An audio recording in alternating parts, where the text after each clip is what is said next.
Él declara: si eres un buen miembro del grupo, obtendrás la nota máxima. Si eres revolucionario y fracasas, tendrás la mínima. Pero si la revolución triunfa, tienes también la nota máxima.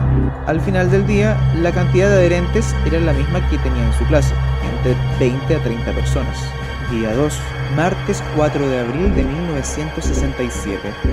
Comienza la jornada y los estudiantes entran a la sala desplegando una obra militar.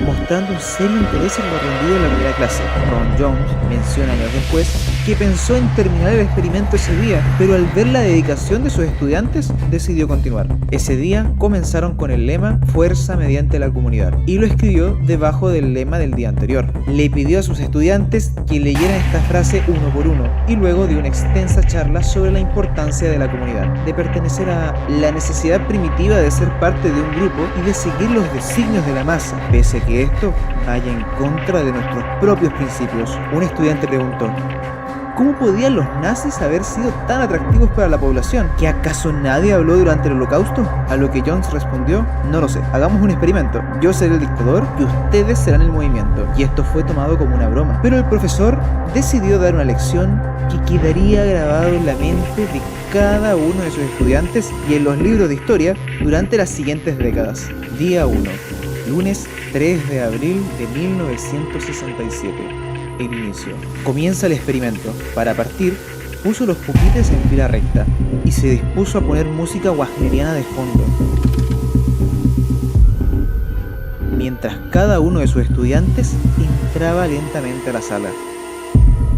Al iniciar la clase, Jones les explica que serán parte de un experimento. Él les va a enseñar las claves del poder y el éxito, pero es necesario que ellos sigan el siguiente lema: la fuerza a través de la disciplina. Ese día Jones comenzó a implementar algunos cambios en el aula que simulaban estrategias de regímenes totalitarios. Primero convenció a sus estudiantes de los beneficios de tomar una postura erguida y de mantener las manos en la espalda mientras estaban sentados. Luego ordenó que los estudiantes al entrar no se tardaran más de 30 segundos en sentarse, todo sin hacer ruido. Esto se volvió tan importante que los mismos estudiantes corregían al que no lo hacía. Luego continuó con normas que resaltaban su figura, como que deben dirigirse a él como señor Jones y que cualquier respuesta que dieran en clase debía ser de solo 3 palabras. Le sugiere a sus estudiantes que aquellos que sean disciplinados podrán ser elegidos para formar parte de un movimiento, y esto también lo incentiva con las calificaciones en su clase. Él declara: si eres un buen miembro del grupo, obtendrás la nota máxima. Si eres revolucionario y fracasas, tendrás la mínima. Pero si la revolución triunfa, tienes también la nota máxima. Al final del día, la cantidad de adherentes era la misma que tenía en su clase, entre 20 a 30 personas. Día 2, martes 4 de abril de 1967. Comienza la jornada y los estudiantes entran a la sala desplegando una obra militar.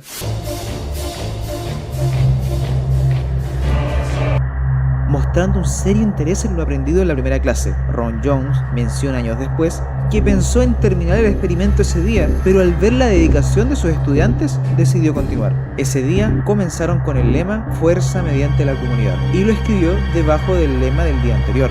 Le pidió a sus estudiantes que leyeran esta frase uno por uno y luego dio una extensa charla sobre la importancia de la comunidad, de pertenecer a algo más grande que uno mismo y que solo a través de la unión podrían ser mejores. En ese momento, Ron Jones crea un saludo que los diferencia del resto. Este saludo recordaba a una ola y fue llamado el saludo de la tercera ola, haciendo referencia a la creencia popular de que las olas vienen en series y que usualmente la tercera es la más fuerte. El resto del día los estudiantes de otros cursos comenzaron a notar el saludo y querían saber de qué se trataba, por lo que prontamente comenzaron a inscribirse en las clases de Ron Jones. Al final del día 2, la cantidad de adherentes era cercana a los 60. Día 3, miércoles 5 de abril de 1967. Para el tercer día, Jones repartió tarjetas de membresía para aquellos que quisieran quedarse en el movimiento. Además, asignó tareas específicas para algunos miembros, seleccionando a quienes van a supervisar el cumplimiento de las normas. Se comenzaron a realizar juicios públicos, en donde se denunciaba a quien alterase el orden establecido, o se tuviera la mínima sospecha de ser un insurgente. Asignó a guardias en la puerta del aula y estableció como regla que no se pudieran reunir en grupos de más de 3 personas fuera de la sala. Esto provocó el miedo de quienes buscaban desafiar las normas. Además, creó una policía que mantuviera el control. Llegados a este punto, Jones ya no era un simple profesor, sino el líder de un grupo organizado. Los miembros estaban fascinados por la experiencia, por lo que cientos de estudiantes de otras clases pidieron unirse al movimiento, por lo que se tuvo que buscar algún tipo de mecanismo de admisión.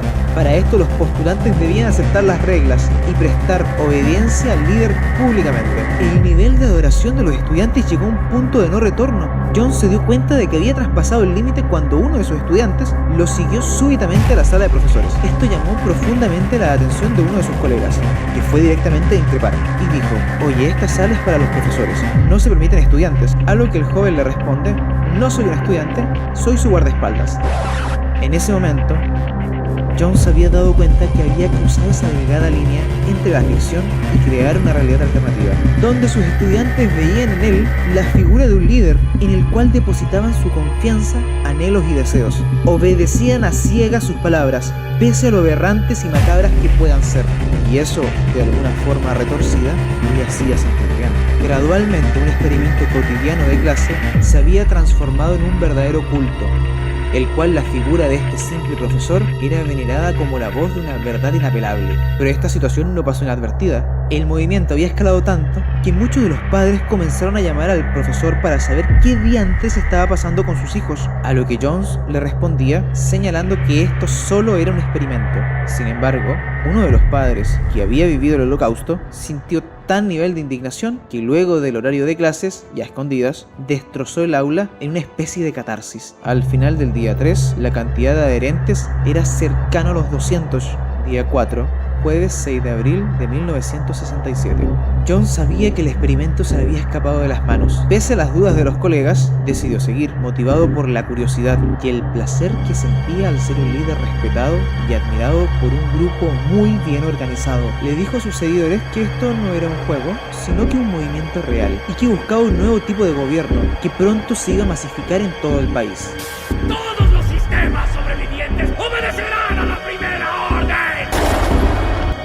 Todos en el aula se mostraron dispuestos a ser miembros activos del nuevo orden. Por supuesto, hubo personas en contra, que mostraban serias dudas en cuanto a la credibilidad del movimiento, pero estos rebeldes fueron juzgados y desterrados rápidamente.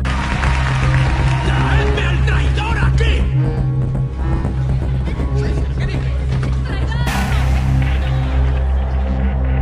La posición del grupo era clara: o estás dentro o eres el enemigo número 1. Las relaciones se polarizaron, relaciones de años de amistad se rompían por tener visiones contrarias, quizás por el miedo a desobedecer al líder, o por el sentido de pertenecer a un grupo más grande. Las rebeliones simplemente no prosperaban. Cuando algún grupo de estudiantes se juntaba para hablar de cómo derrocar al líder, rápidamente algún miembro del mismo grupo los traicionaba y delataba, impidiendo que esa idea pueda desarrollarse. Los pensamientos de revolución eran rápidamente aplastados y eran motivos de la burla pública, por lo que aquellos que tenían ideas distintas preferían acallarlas, ya que sabían lo que les esperaba. El miedo reinaba y se vivía una angustiante homogeneidad.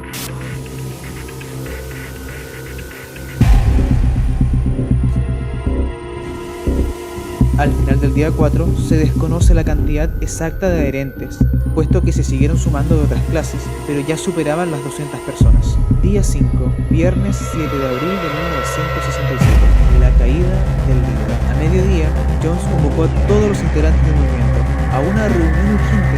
Les dijo que en un programa de televisión iban a anunciar públicamente la llegada de la tercera ola. Algunos amigos del profesor se hicieron pasar por periodistas dentro del establecimiento para generar más expectativa e intriga del evento. Él les mencionó que más de 1000 grupos de la tercera ola a nivel nacional se iban a pronunciar para apoyar al candidato para la presidencia, todo para traer un nuevo sentido de orden, comunidad, orgullo y acción. Una vez reunidos, Jones encendió el televisor, bajó las luces de la sala y se retiró disimuladamente del lugar.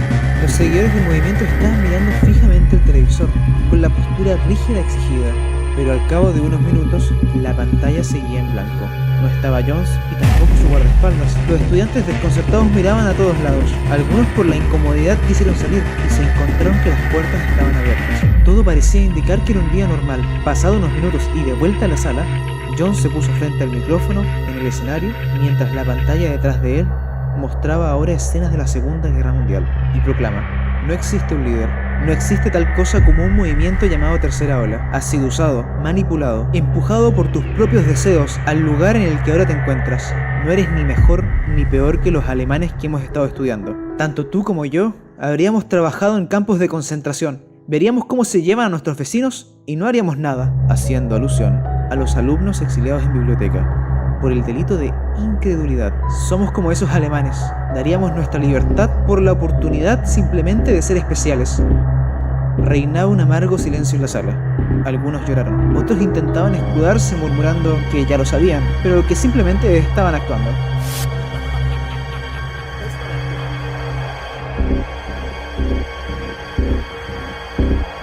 El silencio es lo que sucede cuando sientes vergüenza, dijo Jones.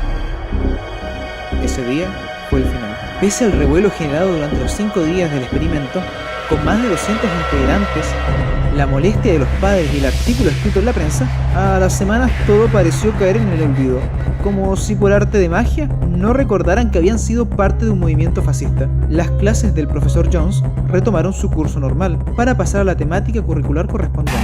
Nadie más habló del tema públicamente durante un largo tiempo.